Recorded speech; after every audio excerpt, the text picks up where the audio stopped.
कि आज कहीं ना कहीं समाज के ही लोग आपस में लड़ रहे हैं।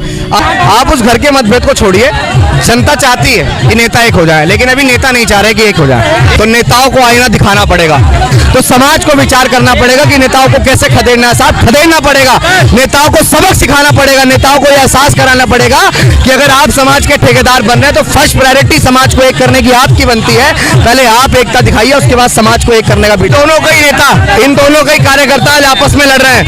मुझे ये बताइए कि अगर वो दोनों नेता एक हो जाएंगे तो कार्यकर्ताओं का मतभेद रहेगा क्या? नहीं रहेगा।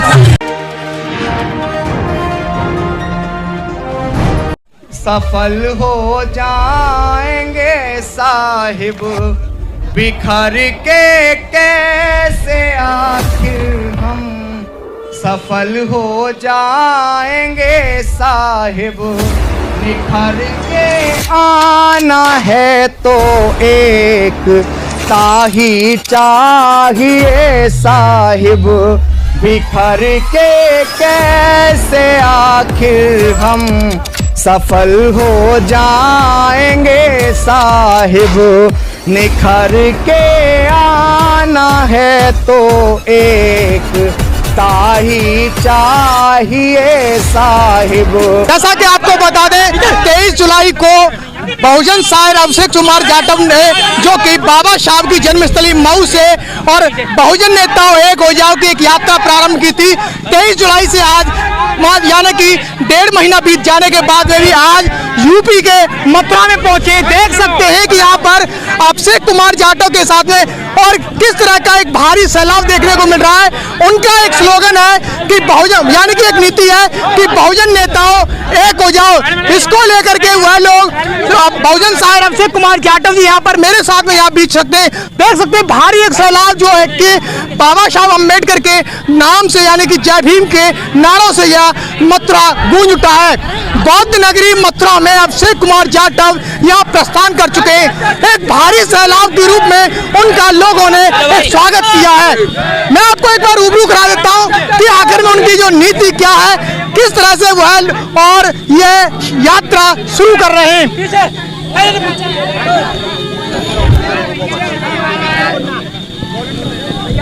सर, सबसे पहले तो बौद्ध नगरी मथुरा में आपका स्वागत है सर। धन्यवाद। आज आपने जिस तरह से देखा जा रहा है कि 23 जुलाई को और बहुजन नेताओं एक हो जाओ की एक यात्रा शुरू की है। बाबा साहब अम्बेडकर की जन्मस्थली मऊ से यह यात्रा शुरू की है। क्या कहना चाहेंगे इस पर? अब तक कितने नेताओं का इसमें समर्थन मिला है, किस तरह का रवैया रहा है, किन किन जिलों से होकर के आप उत्तर प्रदेश में प्रस्थान कर रहे हैं? देखिए, समर्थन अभी तक तो किसी का मिला नहीं है और किन किन तरह के अनुभव रहे वो मैं आपको शेयर इसलिए नहीं कर सकता क्योंकि मैं समाज को जोड़ने आया हूँ, तोड़ने नहीं आया हूँ। लेकिन ये जरूर समझ आया जमीन पे उतर के कि कोई व्यक्ति अगर कुछ करने का प्रयास करता है तो समाज के ही लोग उसे रोकने का प्रयास करते हैं। थोड़ा कहना बहुत समझना कि मैं सिर्फ स्थापित लोगों को और ज्यादा स्थापित करने के लिए जमीन पे संघर्ष कर रहा हूँ, वरना मेरे ऐसे व्यक्ति को कोई आवश्यकता नहीं है कि इतनी धूप में हम लोग पैदल चल रहे हैं। बाबा साहब अम्बेडकर की जन्मस्थली से मैंने ये संकल्प शुरू किया क्योंकि हम लोग बहुत अच्छे से जानते हैं कि बिखरा हुआ समाज कभी शासक नहीं बन सकता है। फूले, पेरियार, ललई, अम्बेडकर और मान्यवर कांशीराम साहब का जो मूवमेंट था, उस मूवमेंट को कहीं ना कहीं आज मनुवादी विचारधारा और जो वो नेता स्थापित है आज केंद्र में जिसकी सरकार है, वो कहीं ना कहीं उस मूवमेंट को बिल्कुल खा जाएगा। और हम ये प्रयास कर रहे हैं कि वो मूवमेंट कैसे ही बच जाए, ये हम बहुत अच्छे से जान रहे हैं। आज हमारे समाज के अंदर एक से एक कद्दावर नेता है। हमारे समाज के पास एक राष्ट्रीय नेता है माननीय बहन जी, फिर हमारे पास एक बहुत बड़ी ऊर्जा है जो किसी भी प्रदेश को जाम करने की ताकत रखते हैं, चंद्रशेखर आजाद, उदित राज है, वामन मेश्राम है, चिराग पासवान है, MK स्टालिन है, अखिलेश यादव। अगर हम बहुजन समाज की बात करें तो ऐसे बहुत सारे नेता हैं। लेकिन जब आप लोगों के ऊपर होने वाला शोषण समान है, आप लोगों के रास्ते समान है, आपके महापुरुष एक हैं, आपका लक्ष्य एक है, आप जय भीम के उद्घोषण के साथ अपने आंदोलन की शुरुआत करते हैं, तो फिर वर्तमान समय में आपने अपने रास्ते अलग क्यों कर रखे हैं? आज दुश्मन को अगर आपको हराना है तो पहले घर के मतभेद को खत्म करना पड़ेगा। हम जमीन पे इसलिए उतरे क्योंकि हमने ये महसूस किया कि आज कहीं ना कहीं समाज के ही लोग आपस में लड़ रहे हैं। असपा और बसपा ये दो बड़े संगठन आज आपस में ही, इनके कार्यकर्ता, मैं महू से लेके मथुरा पहुंच गया हूं, मैंने देखा है कि इतना विरोध है कि बहुत इसीलिए उस विरोध को खत्म करने के लिए जमीन पे हूं। अब मुझे बताओ, क्या भाईचारा बनाना कोई गुनाह है? आपके माध्यम से मैं तमाम बहुजन मीडिया को कहना चाहता हूं, बहुत सारे लोग तमाम तरह के आरोप लगा रहे हैं। मेरा आंदोलन पवित्र है, मेरा आंदोलन सच्चा है, और सिर्फ ये मेरा नहीं है, पूरे समाज का है। या तो इस आंदोलन को अभिषेक के द्वारा सफल करवा लीजिए, या आने वाले वक्त में किसी और के साथ सफल करवा लीजिए, लेकिन अगर आपको सफल होना है, अगर आपको इस देश की सत्ता पे स्थापित होना है, तो हमारे पॉलिटिकल लीडरों को एक होना पड़ेगा।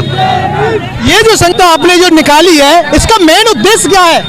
देखिए, मेन उद्देश्य यही है कि वो जो विचारधारा, यहाँ व्यवस्था परिवर्तन की लड़ाई है, वो व्यवस्था, वो 6000 सालों की गुलामी जिसको डॉक्टर अंबेडकर ने भारत का संविधान लिख के खत्म किया, बहुत संघर्ष करते हुए आए। उसके बाद मान्यवर कांशीराम साहब ने उस अलग को जगाया, क्योंकि बाबा साहेब अंबेडकर ने कहा कि 21वीं सदी बहुजनों की है।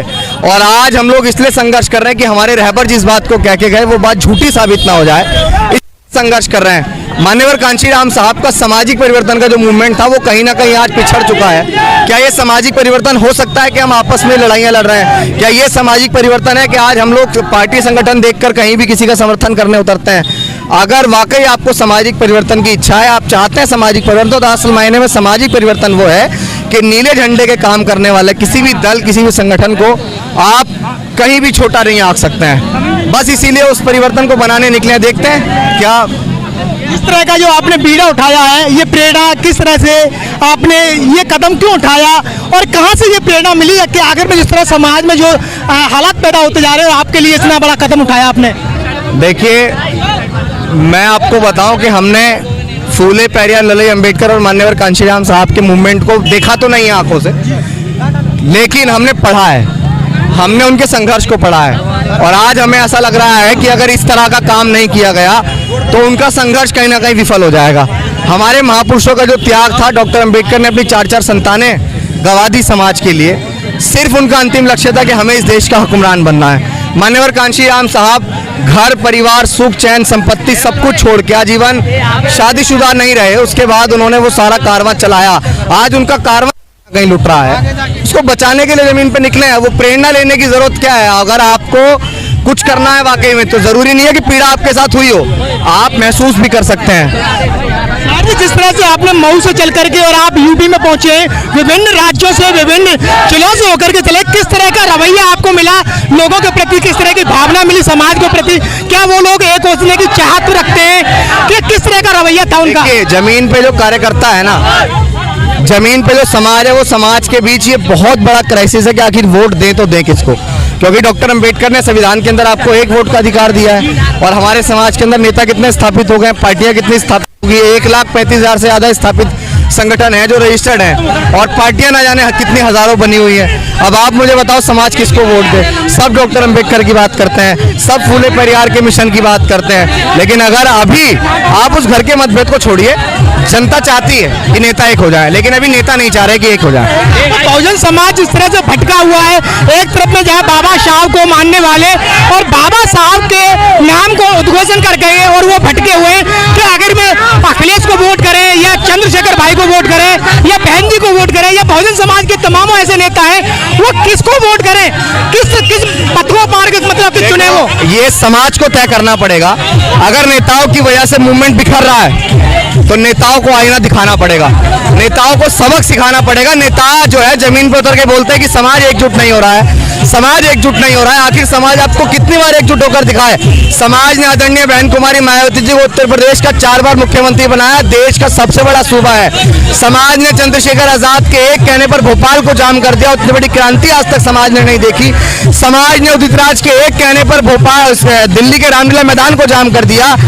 यहाँ पे मैं मध्य प्रदेश से आया हूँ, व्हाइट टाइगर के नाम से मशहूर फूल सिंह बरैया है, जिन्होंने मूवमेंट बहुत अच्छा चलाया, लेकिन आज नेताओं की वजह से ही मूवमेंट पिछड़ रहा है। आज नेताओं की वजह से ही मूवमेंट कामयाब नहीं है। अगर 2024 के इलेक्शन में नेता साथ नहीं आते हैं तो समाज को विचार करना पड़ेगा कि नेताओं को कैसे खदेड़ना है। साथ खदेड़ना पड़ेगा, नेताओं को सबक सिखाना पड़ेगा, नेताओं को यह एहसास कराना पड़ेगा कि अगर आप समाज के ठेकेदार बन रहे हैं तो फर्स्ट प्रायोरिटी समाज को एक करने की आपकी बनती है। पहले आप एकता दिखाइए, उसके बाद समाज को एक करने का बीड़ा। आपके मतलब से ये कह सकते हैं कि समाज आज भी एक है और समाज को बांटने वाले नेता हैं? मैं ये कह रहा हूँ, आपको 101% श्योरिटी है, अगर समाज के नेता एक हो जाएंगे तो आप जमीन का मतभेद देख लेना, बिल्कुल नहीं है। अगर आज चंद्रशेखर, मैं आपको बता दूं, दो बड़े नेता एडवोकेट चंद्रशेखर आजाद और माननीय इन दोनों का ही नेता, इन दोनों का ही कार्यकर्ता आज आपस में लड़ रहे हैं। मुझे ये बताइए कि अगर वो दोनों नेता एक हो जाएंगे तो कार्यकर्ताओं का मतभेद रहेगा क्या? नहीं रहेगा।